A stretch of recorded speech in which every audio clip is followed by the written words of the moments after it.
अगर आप बहुत अमीर हों, बहुत हैंडसम हों और आपके पास सब कुछ हो, तो क्या आपको सच्चा प्यार मिल सकता है? या दौलत देखकर आने वाले लोग दौलत को प्यार करते हैं, आपको नहीं? यह कहानी है एक ऐसे आदमी की जिसके पास सब था, पर जो एक चीज चाहता था वो उसे मिल नहीं रही थी। तो उसने एक काम किया जो शायद दुनिया में किसी अमीर ने नहीं किया होगा। उसने अपनी दौलत छोड़ी, अपना नाम छोड़ा, अपना घर छोड़ा और सड़क पर निकल गया, एक भिखारी बनकर।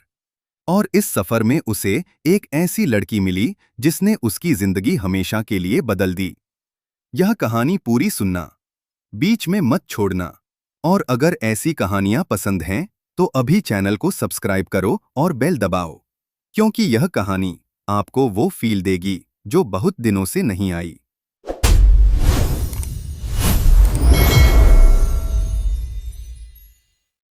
आर्यन कपूर, 28 साल, दिल्ली के सबसे बड़े बिजनेस फैमिलीज में से एक। कपूर इंडस्ट्रीज, 2000 करोड़ का एम्पायर, 500 से ज्यादा एम्प्लॉइज, 3 स्टेट्स में ऑफिसेज, और आर्यन इस सबका सीईओ। लंबा, गोरा, तीखे नैन नक्श और एक ऐसी पर्सनालिटी जो कमरे में आते ही सबकी नजरें खींच ले। लड़कियां उसे देखती थीं और वो उन्हें, पर कुछ था जो उसे रोकता था। हर हफ्ते आर्यन की मां सुमित्रा कपूर कोई न कोई लड़की लाती थीं। आईएएस ऑफिसर की बेटी, बिजनेस टाइकून की लड़की, डॉक्टर, इंजीनियर, मॉडल, सब परफेक्ट थीं। पर आर्यन हर बार एक ही बात कहता, मां, यह लड़की मुझे नहीं, मेरी कंपनी को देख रही है। मां चिढ़ती, आर्यन, यह शर्मा जी की बेटी है, बहुत अच्छे घर की है, पढ़ी लिखी है। आर्यन ने कहा, मां, जब मैं रूम में घुसा तो उसकी नजर मेरे फेस पर नहीं थी, मेरी रोलेक्स वॉच पर थी। जो मेरी वॉच देखे वो मुझे नहीं देखती। मां ने हाथ उठाए, तो तुम्हें क्या चाहिए? कोई भिखारन? आर्यन शांत रहा, नहीं मां, मुझे एक ऐसी लड़की चाहिए जो मुझे पहले देखे, मेरी दौलत को बाद में, जो मेरे साथ हंसे, इसलिए नहीं कि मैं अमीर हूं, बल्कि इसलिए कि मैं उसे हंसा सकता हूं। वो प्यार चाहिए मां, जो पैसे नहीं देख सकता, बस मुझे देख सकता है। उस रात आर्यन अपने पेंथ हाउस की बालकनी पर खड़ा था।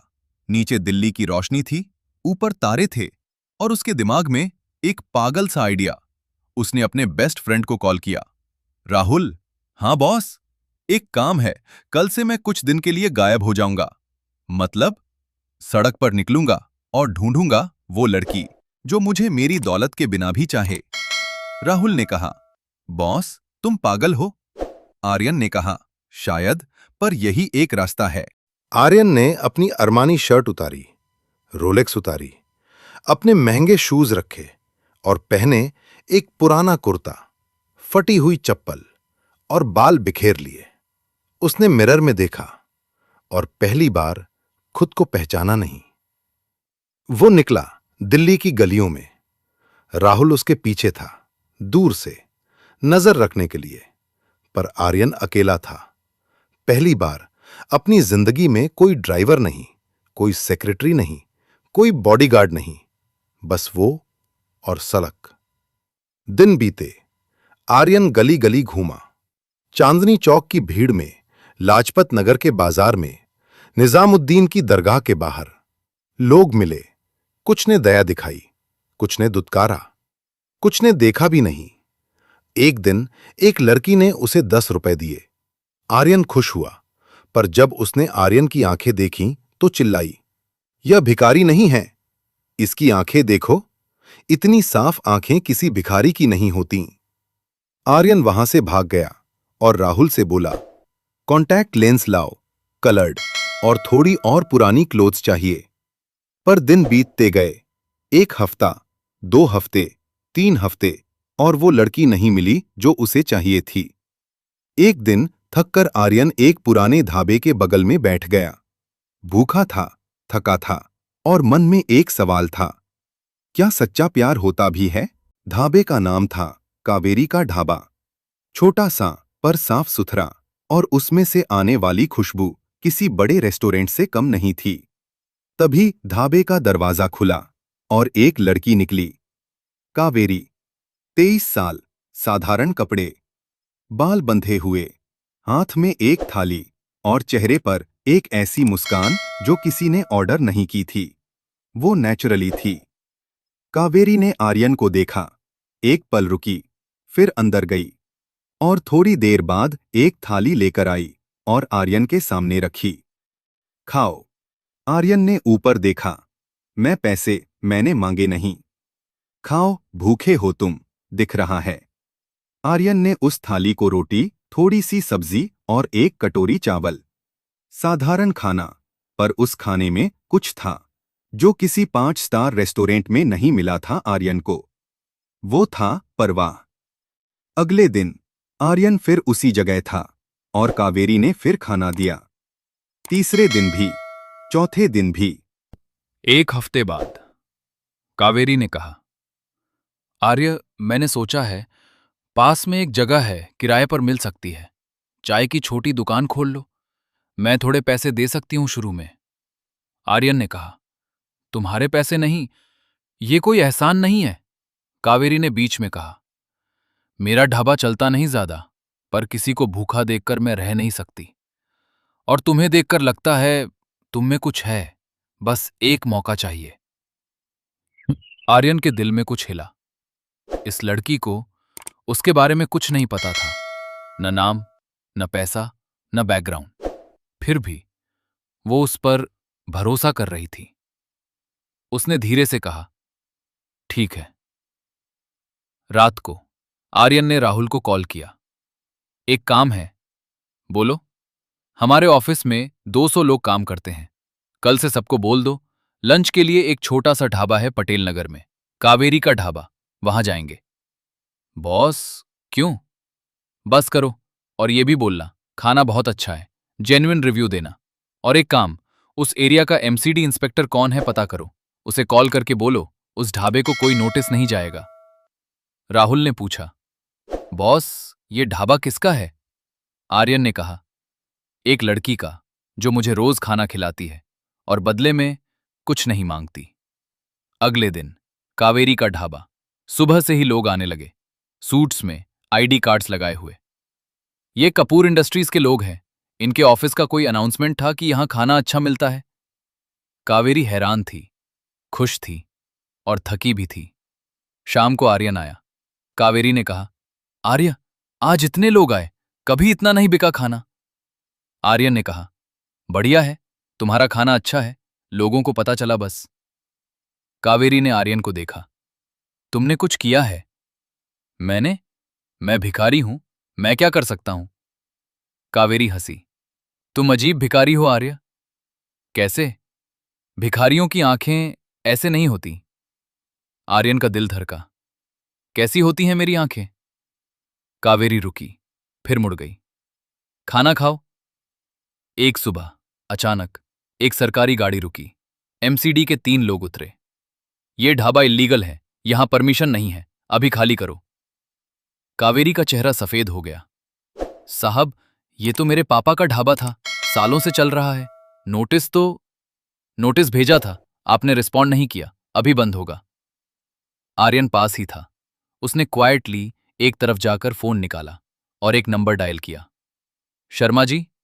हाँ, कौन? पटेल नगर में एक ढाबा है कावेरी का, एमसीडी वाले आए हैं, अभी रोको। पर आप कौन? आर्यन कपूर। जी सर, अभी रोकता हूं। एमसीडी ऑफिसर फोन बजा। उसने उठाया, सुना और चेहरा बदल गया। जी सर, माफ करें सर, नहीं सर, अभी जाते हैं। उसने अपने साथियों को देखा, चलो, और वो चले गए। कावेरी हैरान थी, ये कैसे हुआ? आर्यन ने कहा, शायद उनका मन बदल गया। कावेरी ने आर्यन को देखा, फिर उस फोन को। तुम्हारे हाथ में फोन था? हां, तो? वो फोन कहां से आया? आर्यन ने कहा, किसी ने दिया था। कावेरी आधा मिनट उसे देखती रही, फिर अंदर चली गई। पर उसके चेहरे पर एक अजीब सी मुस्कान थी। दिन बीतते गए। आर्यन की चाय की दुकान चलने लगी, कावेरी का ढाबा चलने लगा और दोनों के बीच एक ऐसा रिश्ता बनने लगा जिसका कोई नाम नहीं था। शाम को जब ढाबा बंद होता, दोनों बैठते, चाय पीते, बातें करते। कावेरी बताती अपने पापा की कहानियां, अपने सपने, अपनी तकलीफें। आर्यन सुनता और एक बात सोचता, ये लड़की मुझे मेरा नाम भी नहीं जानती, मेरी कंपनी भी नहीं जानती, पर मुझे जानती है। एक दिन कावेरी ने पूछा, आर्य, तुम्हारे घर में कोई नहीं है? मां है, बात नहीं करते उनसे? आर्यन चुप रहा। कभी कभी लगता है जो लोग हमसे सबसे ज्यादा प्यार करते हैं उनसे ही हम दूर हो जाते हैं। कावेरी ने कहा, मां से दूर मत जाना आर्य, मां जैसा कोई नहीं होता। मेरी मां नहीं रही तब पता चला। आर्यंस ने उसी रात अपनी मां को कॉल किया। मां, मैं ठीक हूं, बस एक काम में था, जल्दी आऊंगा। मां की आवाज रोने लगी। आर्यन, कहां हो तुम? 2 महीने हो गए। जल्दी आता हूं मां।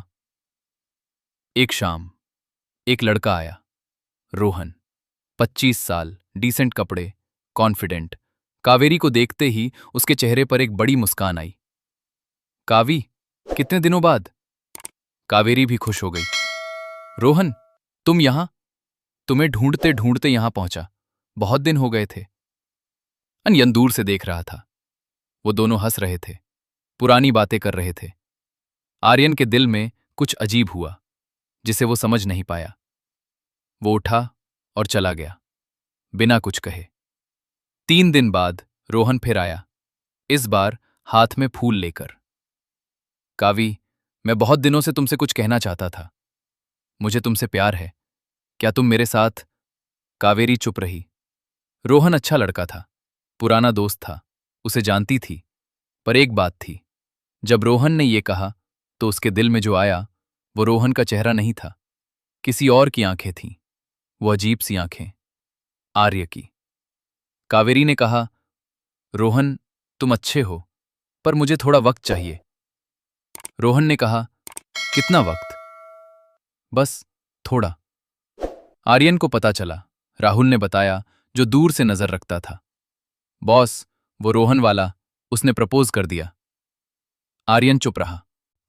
उस रात बारिश थी, ढाबा बंद था। कावेरी बाहर बैठी थी। आर्यन आया। दोनों चुप थे। बारिश बोल रही थी। फिर कावेरी ने कहा, आर्य, एक बात पूछूं? पूछो। सच में भिखारी हो? आर्यन चुप रहा। तुम्हारे हाथ में कभी कभी एक अच्छा फोन होता है। एमसीडी वाले तुम्हारी एक कॉल पे चले गए, और जिस दिन से तुम आए, मेरे ढाबे में कपूर इंडस्ट्रीज के लोग खाना खाने आते हैं। कोइंसिडेंस है? आर्य, हां, मुझसे झूठ मत बोलो। एक लंबी चुप्पी, बारिश और 2 लोग जिनके बीच एक सच था जो कहा नहीं गया था। आर्यन ने कहा, ठीक है, मैं भिखारी नहीं हूं, पर आज नहीं बताऊंगा। एक दिन बताऊंगा, पर उससे पहले एक बात कहना चाहता हूं। कावेरी ने उसे देखा। कावेरी, जब से तुमने वो पहली थाली दी थी, मुझे पता था। क्या पता था? कि मैं जो ढूंढने निकला था वो मिल गया। क्या ढूंढ रहे थे? वो प्यार जो बिना कुछ जाने हो सकता है, बिना नाम जाने, बिना पता जाने, बिना दौलत जाने। तुमने मुझे खाना दिया जब मेरे पास कुछ नहीं था। तुमने मुझे काम दिया जब मैं बेकार था। तुमने मुझसे बात की जब मैं अकेला था। कावेरी, तुम वही हो। कावेरी की आंखें भर आईं, बारिश बढ़ गई और उसने कहा, आर्य, मुझे नहीं पता तुम कौन हो, पर एक बात जानती हूं। जब रोहन ने प्रपोज किया तो मेरे दिल में तुम थे। ये सच है। अगली सुबह आर्यन ने राहुल को कॉल किया। गाड़ी भेजो और एक अच्छा सूट। Finally boss. और एक काम, उस रेस्टोरेंट को बुक करो, ताज का, आज शाम। 1 घंटे बाद आर्यन, वो आर्यन नहीं था। Navy blue suit, white shirt, perfect hair, Rolex वापस। वो वापस था आर्यन कपूर। आर्यन उस गाड़ी में उसी गली में आया। कावेरी बाहर थी।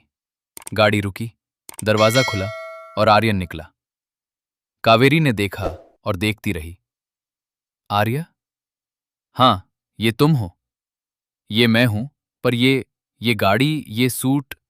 कावेरी, मेरा नाम आर्यन कपूर है। कपूर इंडस्ट्रीज मेरी है।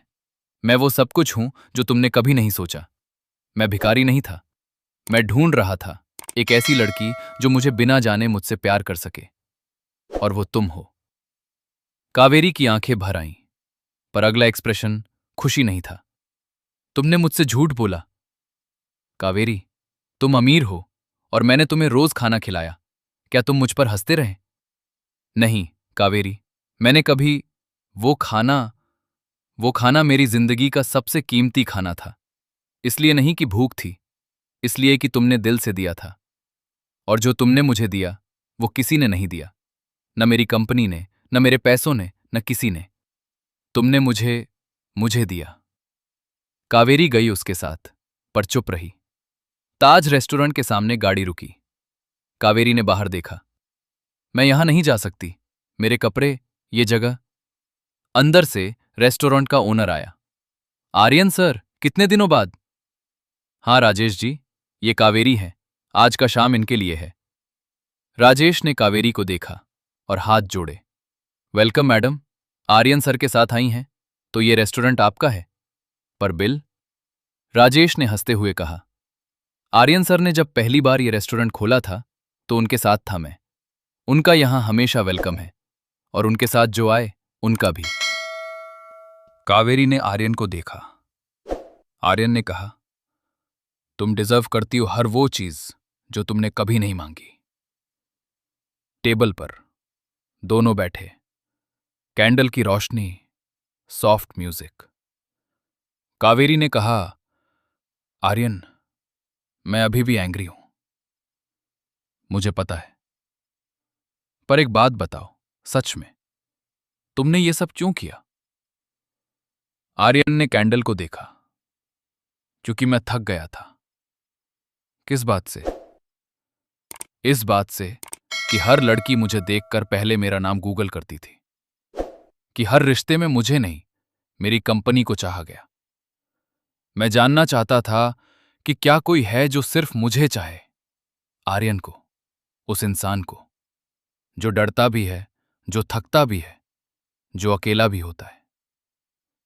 और तुमने वो किया जो किसी ने नहीं किया। तुमने मुझे खाना दिया, बिना कुछ जाने, बिना कुछ मांगे। वो मोमेंट मेरी पूरी जिंदगी का सबसे अमीर मोमेंट था। कावेरी की आंखें भर आईं। उसने कहा, आर्यन, मैं एक गरीब लड़की हूं, एक छोटे से ढाबे वाली। तुम्हारी दुनिया, मैं वहां फिट नहीं होती।